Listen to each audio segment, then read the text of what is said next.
Today I'm going to redesign the Acura/Honda NSX because ever since the first time I saw this car I felt like something is missing, and it's kind of an emotionless design, and I'm talking specifically about the rear of the car, so that's what I'm going to focus on in this redesign. It's going to be a lot of fun because I can't believe I've missed redesigning the NSX, because I know how I feel every time I see it, but still I haven't done anything about it. But I think it's just about some small changes to the rear end to add some more emotion to this design.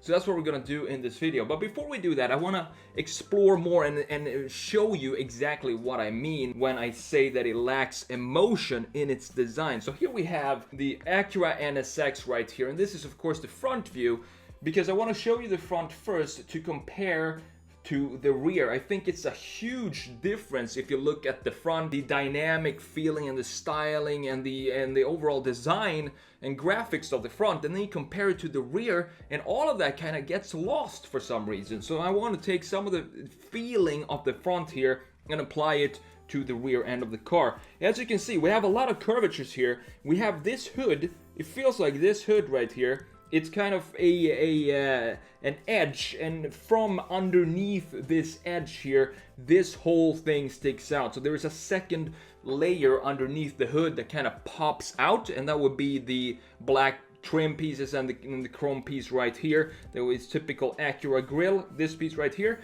And on top of that, you have a lot of curvatures here. It feels almost organic. The headlight is almost organic too, like an eagle eye or something like that. It just looks good. It looks exotic, and it's suiting for an exotic sports car like the Acura NSX here. If you compare the NSX to the models of the same time when this came out in 2014, you can see how much of a step forward the NSX was compared to the other Acura models, which look very, very boring and sterile and more emotionless than this for sure. But that might have something to do with the rear end of this car. A detail that I don't know if I like or not, but my eyes focus on that every time I see this car, is the little black, tiny little piece of black on the A-pillar that shows that it doesn't connect to the body of the car, which is right here.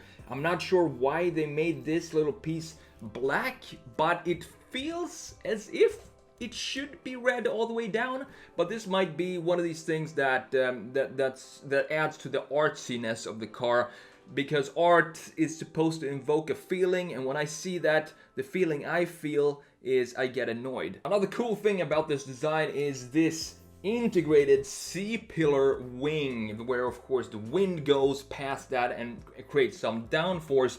I assume it's the same kind of integration you have on the Ford GT, for example, and the Ferrari 599 as well has these kind of hollow C-pillars, which I think is pretty cool. But other than that, other than the front here, if we look at the rest of the car, it's very strict and it's very sharp, and specifically if we go to the rear end here, and more specifically from a straight rear end view like we have right here, it looks almost architectural. And the reason for that is because the chamfers on this car are so similar to each other. The thickness of the chamfers are so similar that it lacks any sort of emotion in the rear end. And if you compare this design and this type of car, this exotic mid-engine sports cars, to what's out there from, for example, McLaren with the 570S, which is a beautiful organic shape, and same goes for the Ferrari 488, for example. If you look at these beautiful sketches right here, you can feel that there is a passion from whoever designed the car, and that it was sketched with hand.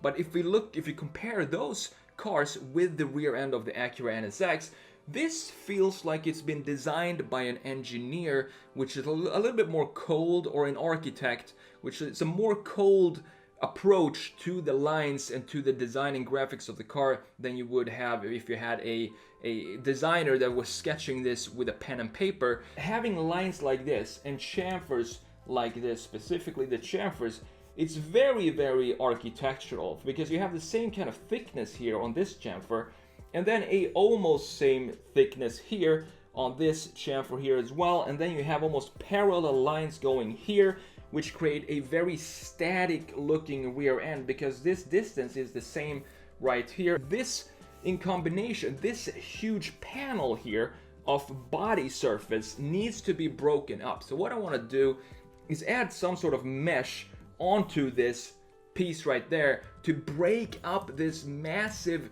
surface of metal that looks like a building in the rear here. And I want to make it more organic and more exotic and bring out that passion of design in the rear end of this car, which means working with the chamfers here, working with some organic curvatures that we have in the front, but somehow it's lacking in the rear, and that's what I want to do right now. So let's continue here and let's see how this redesign, with the small changes that I'm going to make to it, how it's going to change the feeling of the rear end and kind of be more connected to the front end that we have right here. Now the 2021 Acura NSX, it has a starting price, a base price of $159,495. And I think for that, it needs to look like a special car, and it just doesn't do that for me in the rear. The front is better, but I would probably do something to the front as well, because it's just not as exciting as the rivals of the car, of the NSX, which is, for example, the Mercedes AMG GT or the McLaren 570S or the Porsche 911 Turbos.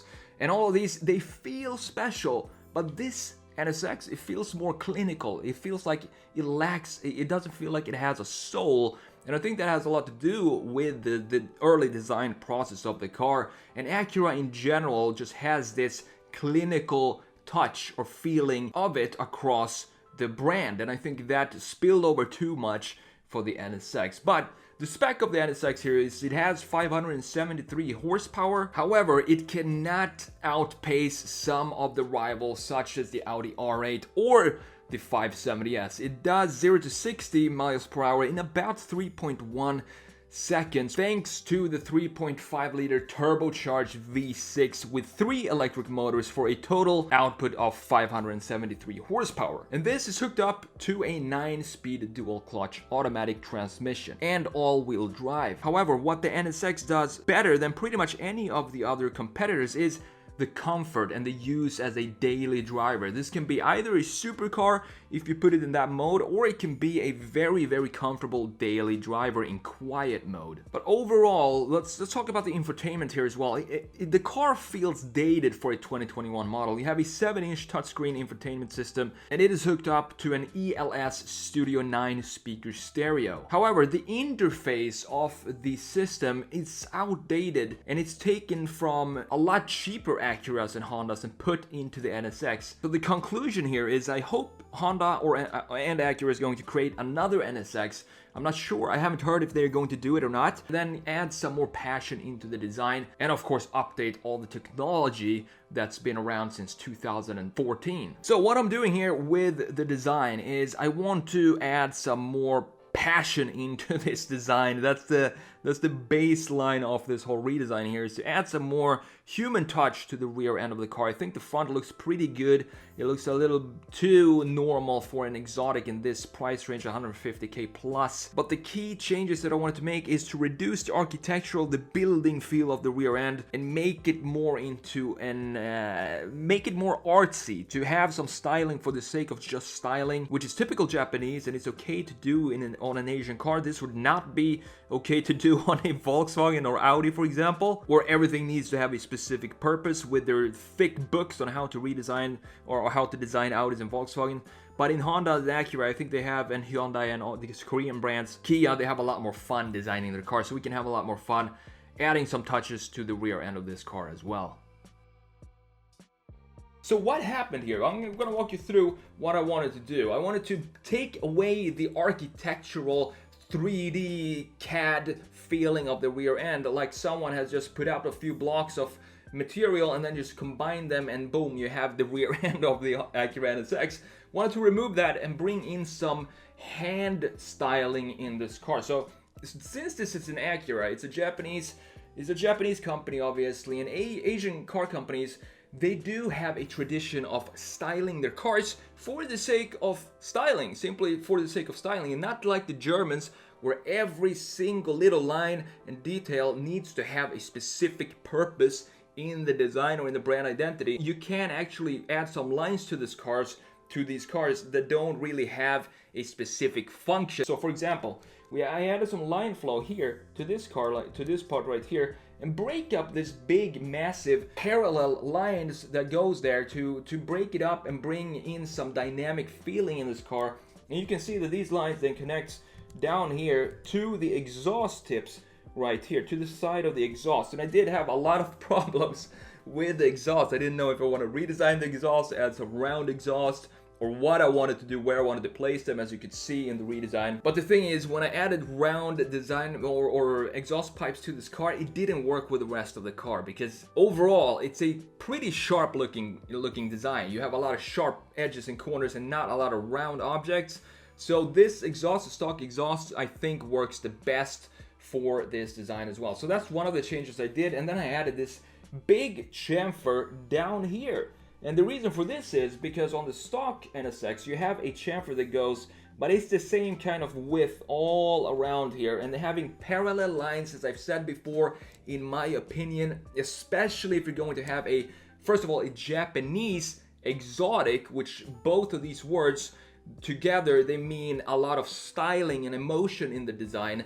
You can't have a lot of parallel lines, and not as many as the stock NSX has in the rear. So I wanted to change that by adding this chamfer right here. And what this does, it connects the rear end now from one point to the other with this dynamic looking chamfer that changes width from the corners here, where it's very narrow, to the thickest part right here, and then back to a narrow corner or narrow width in the other end, of course. So what this does is it connects this with this line here, as you can see, like this.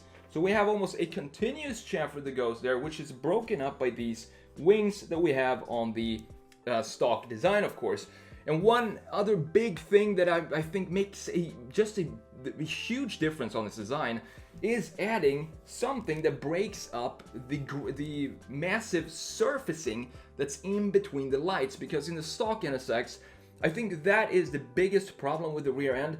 It just looks 360p instead of 4K because there's not a lot of details in the rear end. So I think by adding a little bit more details in this car and breaking up these huge surfaces that are connected with parallel lines even, which makes it even worse, which makes it even more of a building. So breaking those up and adding these stylized curvatures here in combination with a new grille in the rear, I think it makes for a lot more interesting rear end design of the Acura NSX. Let me know if you agree with that or not, and if you want to grab one of these Datsun 240Z t-shirts, you can go and do so down below in my shop. Thank you so much for watching. I'm TheSketchMonkey. Take care, and I'll see you in the next video.